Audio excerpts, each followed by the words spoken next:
পৌঁছে গেছি রান উৎসবে। আজ টেন্ট সিটিতে ঘোরা,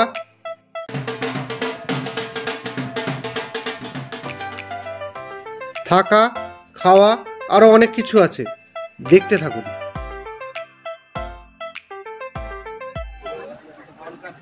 প্রত্যেককে নমস্কার। এই মুহূর্তে আমরা দাঁড়িয়ে আছি রান উৎসব দ্য টেন্ট সিটির ভুজ রেলওয়ে স্টেশনের বাইরে রিসেপশনের সামনে।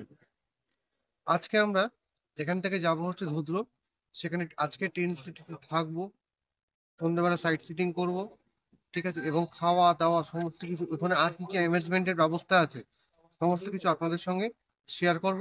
চলুন আস্তে আস্তে আমরা চেক ইন করে যাত্রা শুরু করি।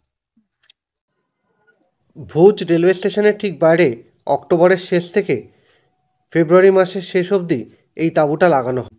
বাসে মালপত্র উঠে গেলেই আমাদের বাসটা ছেড়ে দেবে।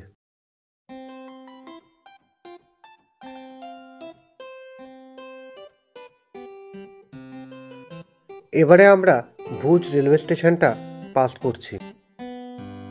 শহরটাকে দেখে কিছুতেই বোঝা যাবে না যে 2001 সালের বিধ্বংসী ভূমিকম্পে শহরটা প্রায় নিশ্চিহ্ন হয়ে গেছিল।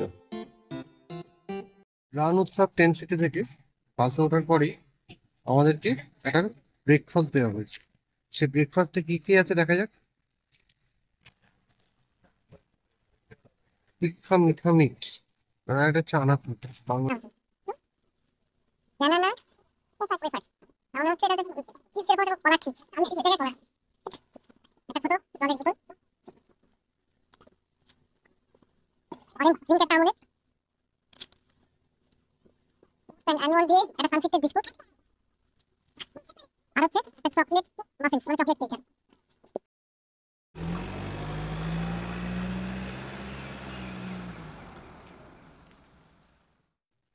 নেমে গেলাম ভিন্দোয়ারা গ্রামে প্রায় 2.5 ঘন্টা বাস যাত্রার পর এখানকার বিখ্যাত মিষ্টি মাওয়া টেস্ট করার জন্য।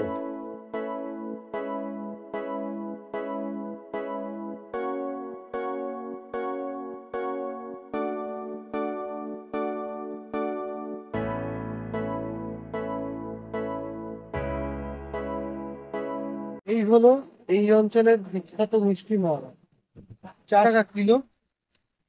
100 গ্রামে নিয়েছি, কারণ কোনোদিন খাইনি, প্রথম খেয়ে দেখতে কেমন লাগে না লাগে। যারা আমার মতো মিষ্টি রসিক তাদের হয়তো মাওয়াটা খুব ভালোই লাগবে, কিন্তু যারা ডায়াবেটিক এবং চড়া মিষ্টি যাদের অপছন্দ তাদের মাওয়াটা ভালো নাও লাগতে পারে। এই মুহূর্তে আমি দাঁড়িয়ে আছি যেটাকে নিয়ে গুজরাট ট্রিপের সব থেকে বড় আকর্ষণ, দ্য টেন্ট সিটি রান উৎসবের সামনে। দ্য রান উৎসব দ্য টেন্ট সিটির সামনে।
দুর্গাপুজোর সময় যেমন বাংলার বাতাস ঢাকের শব্দে মেতে ওঠে, ঠিক একইভাবে রান উৎসবের সময় টেন্ট সিটির বাতাস ঢোল, নাগারা এবং কাচ্ছি লোকগীতিতে ভরে ওঠে।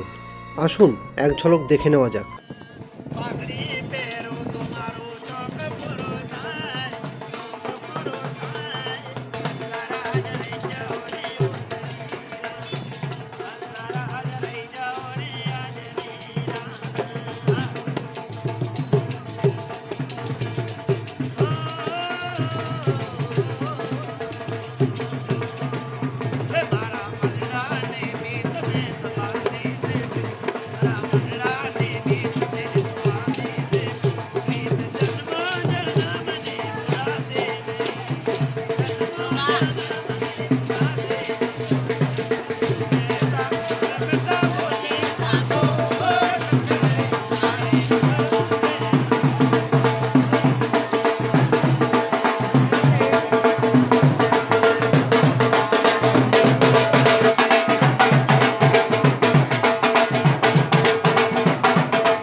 যতক্ষণ না আমাদের টেন্ট অ্যালোকেশন হচ্ছে ততক্ষণ আমরা এখানকার ওয়েটিং হলে বসে ওয়েট করব।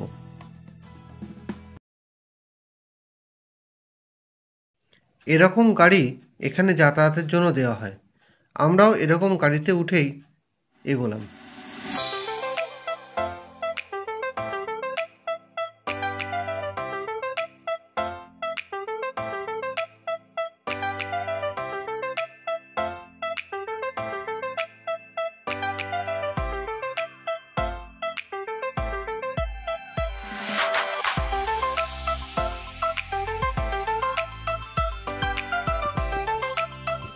এই মুহূর্তে দাঁড়িয়ে আছি টেন্ট সিটির ডাইনিং হল 1 এর ঠিক সামনে। এখানে আরো 2-3 রকমের ডাইনিং হল আছে শুনেছি। টিপিক্যাল কাচ্চি ভেজ ফুড এখানে পাওয়া যায়। চলুন দেখি কি কি জিনিস পাওয়া যায়।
খেয়ে দিয়ে গাড়িতে করে যাচ্ছিলাম ক্লাস্টারের দিকে। পথে চোখে পড়ল কিছু দোকান, ভাবলাম নেমে একটু ঘুরে দেখি কি পাওয়া যায়। চলুন আপনাদেরকেও দেখাই এখানকার দোকানে কি পাওয়া যায়।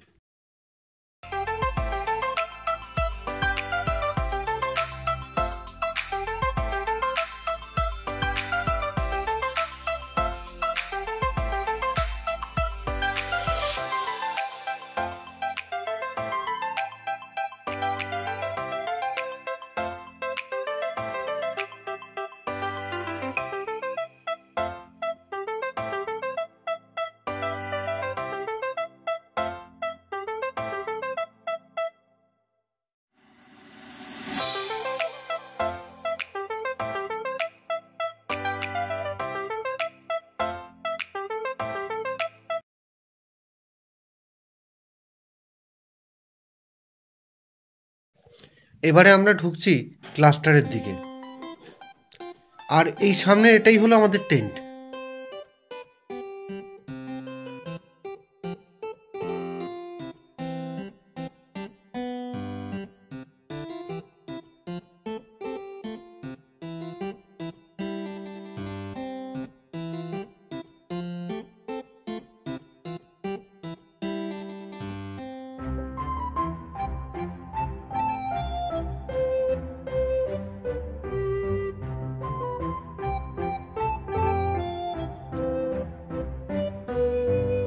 আমি অভিক, আর আপনারা দেখছেন আমার এবং আপনাদের ইউটিউব চ্যানেল অভিক ক্রিয়েশন 031।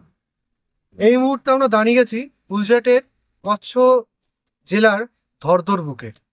ধরধর বুকে আমরা আজকে ঘুরতে এসেছি।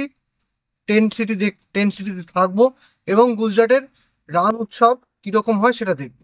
চলুন দেখে নেওয়া যাক কিরকম হয় নন এসি সুইটস কটেজ।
বিখ্যাত সিনেমা আর্টিস্ট অমিতাভ বচ্চন বলেছেন, কচ্ছ নেহি দেখা তো কুছ নেহি দেখ।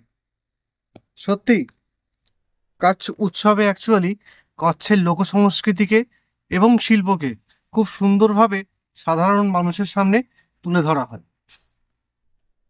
চলুন আমরা এবার আপনাদেরকে কচ্ছ উৎসবের কি কি সংস্কৃতি কোথায় কিরকম কি দেখানো হয় সেটা একের পর এক দেখাই। পরন্ত বিকেলের রোদ গায়ে মাখতে মাখতে বেরিয়ে পড়লাম ক্লক টাওয়ারের দিকে। উদ্দেশ্য ভারতের বৃহত্তম লবণাক্ত মরুভূমি দেখা। আজকের মতো পর্বটা এখানেই শেষ করছি। দেখা হবে পরবর্তী পর্বে আরও রোমাঞ্চকর ভিডিওর সঙ্গে। যদি ভিডিওটা আপনাদের ভালো লেগে থাকে তবে আমাদের পরিবারের সদস্য হওয়ার অনুরোধ রইল। ততক্ষণ দেখতে থাকবেন, সুস্থ থাকবেন, ভালো থাকবেন।